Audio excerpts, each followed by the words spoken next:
President Trump meeting right now with his cabinet as he continues to defend his summit with Vladimir Putin.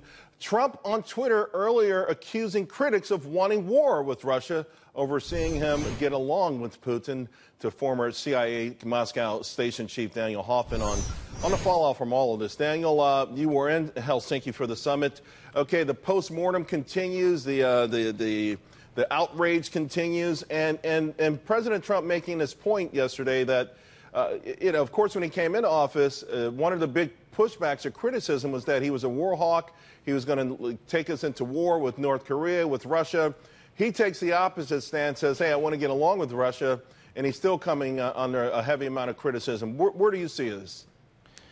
Well, First of all, what I would highlight based on my experience in Russia, where I served for 5 years, is that we've got really a multifaceted relationship. Goes back decades and decades. A really good example is the Second World War, where we collaborated with the Soviets against Nazi Germany, while at the same time the Soviets were stealing our nuclear secrets. So while we can currently find areas in which we can work together, such as arms control, nuclear proliferation, maybe some limited tactical collaboration in Syria and North Korea, at the same time we have to counter and deter Russian aggressive espionage operations, including their intrusions into our cyberspace, which Ambassador Bolton rightly called, in my view, an act of war.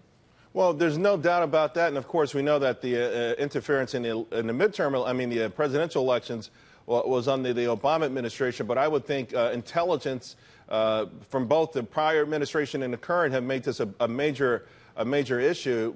But in the meantime, what do you make of the actions that President Trump has taken? I mean, the Javelin missile system to Ukraine, this extraordinary missile defense shield to Poland and other nations, the expelling 60 diplomats. Yep. It feels like the actions have been very robust.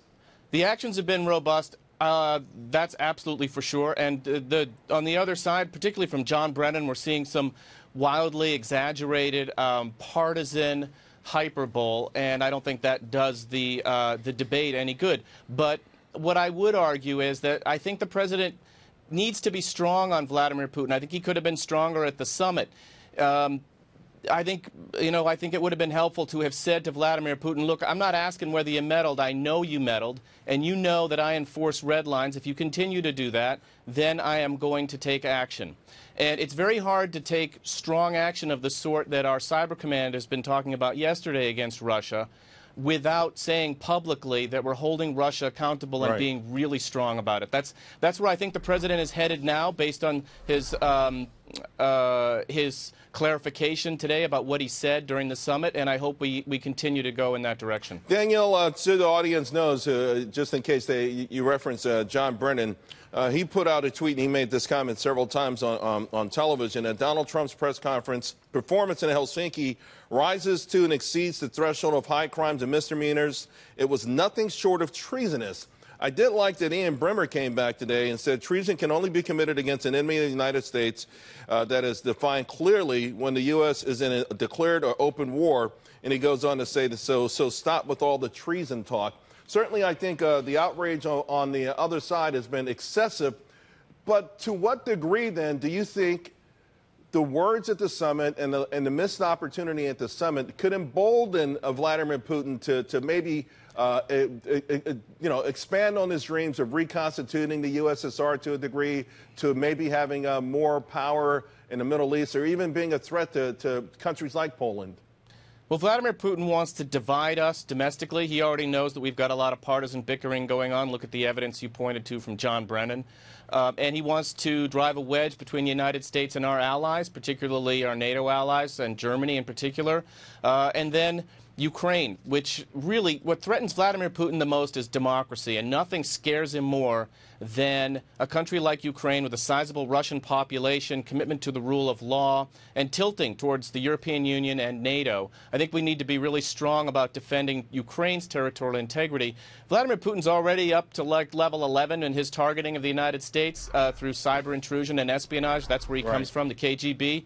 I don't expect it to get any stronger, but I think we need to be strong about countering well, it. Daniel, quickly before I let you go, a great point with respect to dividing America. I made that as well. I think everyone says he played Trump during the press conference. I think he played America. I think he played our press. I think when he said, I wanted Trump to win, he knew it was the equivalent of kicking an anthill, and we would go crazy in this country, pointing fingers, and just the divisiveness will go even more so. But you mentioned Ukraine. I talked about those Javelin missiles. Do you believe that Vladimir Putin knows that we will come to the aid of Ukraine now, or that he feels more threatened by President Trump than he did with the President Obama? Well, I will say this. President Trump has an extraordinary team around him with Secretary Pompeo and John Bolton and Secretary of Defense Mattis. That's an all-star team, and I think Russia is rightfully so concerned about our national security opposing them worldwide where we need to. Putin has been resurgent, including in our own backyard in Latin America, but we've got the team to deal with him. There's no question about that. All right, Daniel Hoffman, thank you very much. Really appreciate it. Thank you.